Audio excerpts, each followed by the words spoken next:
Hello friends.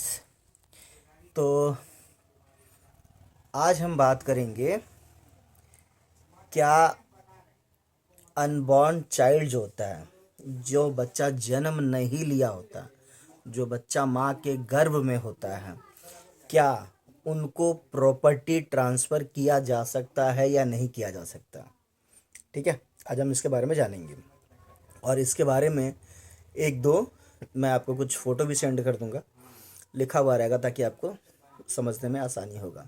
तो ये TPA act में सेक्शन 13 के अंदर में एक बात कही गई है कि क्या जो बच्चा जन्म नहीं लिया है, क्या हम उसके नाम से, यानी कि फ्यूचर की बात हो रही है कि क्या फ्यूचर में हम उस बच्चे के नाम से कुछ प्रॉपर्टी ट्रांसफ़र कर सकते हैं या नहीं, जो अभी इस दुनिया में नहीं जन्मा है।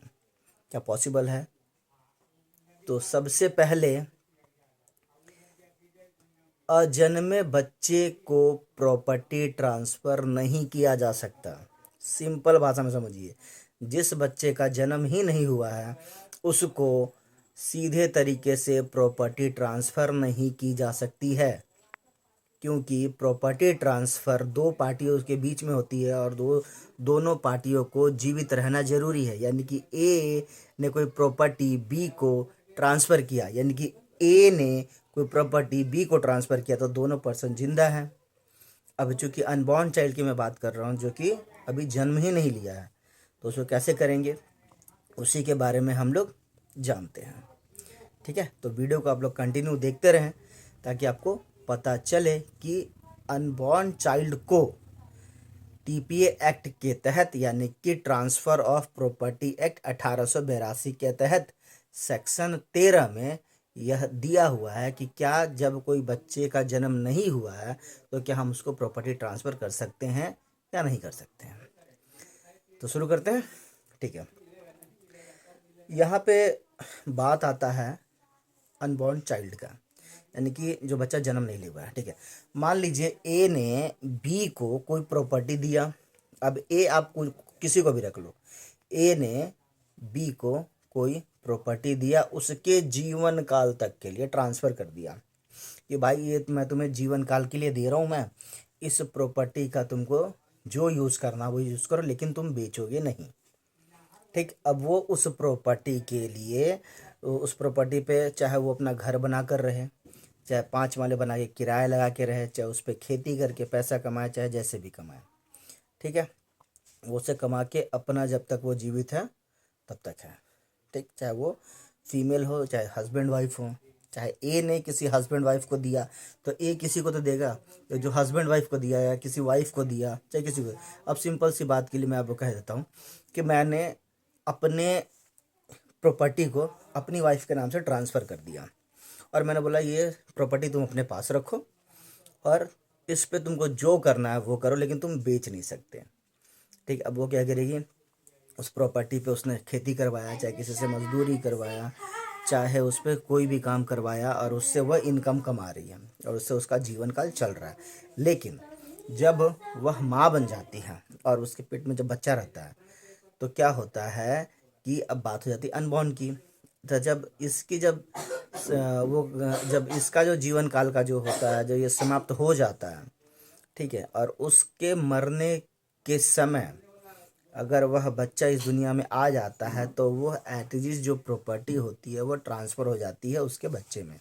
यानी कि ए ने ट्रांसफ़र किया बी को, और बी का जब उद्देश्य पूरा हो जाता है या फिर वो मरने वाला होता है, अगर उस दौरान तक बच्चे का जन्म हो जाता है, ठीक है, या अगर नहीं भी होता है और वह होने वाला होता है ना, कि हॉस्पिटल में जाते हैं और हॉस्पिटल में होता है कि बच्चे को बचाए कि माँ को बचाए, कंडीशन आ जाता है, तो कोई कहता है कि माँ को बचाओ, कोई कहता है बच्चे को बचाओ। तो जहाँ बच्चे को बचाने की बात आती है, तो जब बच्चे को बचाने की बात आती है तो फिर वहाँ प्रॉपर्टी उसके पास चली जाती है, किसके पास, बच्चे के पास। लेकिन वो कैसे जाती है, एक चैरिटी के थ्रू जाती है। इसीलिए कहा गया है क्या अजन्मे बच्चे को प्रॉपर्टी ट्रांसफ़र की जाती है, तो सीधे तौर पे नहीं, और इनडायरेक्टली तौर पे अगर कहा जाए तो हाँ, एक चैरिटी, एक ट्रस्ट के माध्यम से बच्चे के पास वह प्रॉपर्टी जा सकती है। क्यों, जब बच्चा जन्म लिया तो वहाँ पे क्या कहते हैं कि जब तक ये जन्म 18 साल तक का बच्चा नहीं हो जाता तब तक वो प्रॉपर्टी इसको नहीं दी जाती। आपने इस फिल्म में आपने बहुत से ऐसी फिल्में होंगी जहाँ पे देखा होगा कि 18 साल के बाद वो प्रॉपर्टी उसके पास आ जाता है। जब तक कि वह पढ़ता है, लिखता है, चाहे जो भी करता है, वो उसको समझदारी नहीं रहता, तो उसका एक लीगल गार्जियन होता है, चाहे वो चैरिटी के माध्यम से हो, चाहे किसी के भी माध्यम से हो। वो होने के बाद जैसे ही लड़का 18 साल का हो जाता है, वह प्रॉपर्टी उस लड़के के पास चली जाती है। तब तक चैरिटी उसका सारा खर्चा वर्चा जो भी है वह सब उसको उठाता है। उसी ज़मीन से जो किराया आ रहा है, या उस ज़मीन पर चाहे दुकान लगा दिया हो, चाहे उस ज़मीन को इन्वेस्टमेंट में डाल दिया हो, चाहे खेती के माध्यम से जो भी उसको बेनिफिट आ रहा है, उस ज़मीन के द्वारा उस बच्चे की परवरिश करता है। जब वो 18 साल का हो जाता है तो वह उस बच्चे के पास वह प्रॉपर्टी दे देता है। तो यही होता है अनबॉर्न चाइल्ड के नाम से प्रॉपर्टी ट्रांसफ़र इनडायरेक्टली किया जाता है, डायरेक्टली नहीं किया जा सकता है। यह टीपीए एक्ट के सेक्शन 13 में इसके बारे में बताया गया है। और प्रॉपर्टी हमेशा दो लोगों के बीच में होती है और दोनों लोगों को जीवित रहना जरूरी है, तभी प्रॉपर्टी का क्या बोलते हैं ट्रांसफ़र हो सकता है। क्योंकि प्रॉपर्टी का ट्रांसफ़र होना भी ज़रूरी है, क्योंकि प्रॉपर्टी को हमेशा एक मालिक की आवश्यकता होती है। बिना मालिक के प्रॉपर्टी रह ही नहीं सकता। क्योंकि प्रॉपर्टी होगा तो कहोगे ना भाई किसका प्रॉपर्टी है, तो फलानवा का प्रॉपर्टी है, ये किसका प्रॉपर्टी है, तो ये इनका प्रॉपर्टी है। तो ये चीज़ें होनी बहुत ज़रूरी है। ठीक है, तो यहाँ पे सेक्शन हम 13 की बात कर रहे हैं कि अजन्मे बच्चे को क्या प्रॉपर्टी का मालिक बनाया जा सकता है। तो डायरेक्टली में नहीं बनाया जा सकता, लेकिन इनडायरेक्टली में बनाया जा सकता है। कैसे, वो मैंने आपको बता दिया। ठीक है, अब इसका छोटा से कुछ 2-3 फोटोग्राफ्स है जिसमें वो प्रॉपर लिखा हुआ है क्लॉज के तरीके से, वो मैं आपको शेयर कर देता हूँ, जिस पे वो आपका एक्सप्लेनेशन भी है कि ए ने बी को बी के जीवन काल तक के लिए प्रॉपर्टी दिया, और बी मृत्यु के समय उसके गर्भ में अगर कोई बच्चा था और उसकी मृत्यु हो जाती है तो वह प्रॉपर्टी सी को चला जाता है।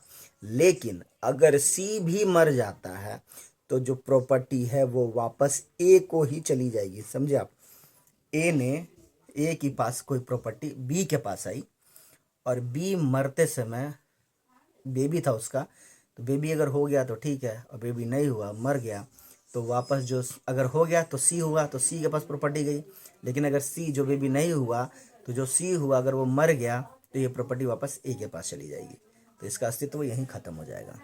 ठीक है, तो ऐसी छोटी छोटी जानकारी के लिए मैं हमेशा आपको ऐसे नोट्स देता रहूँगा। शुक्रिया।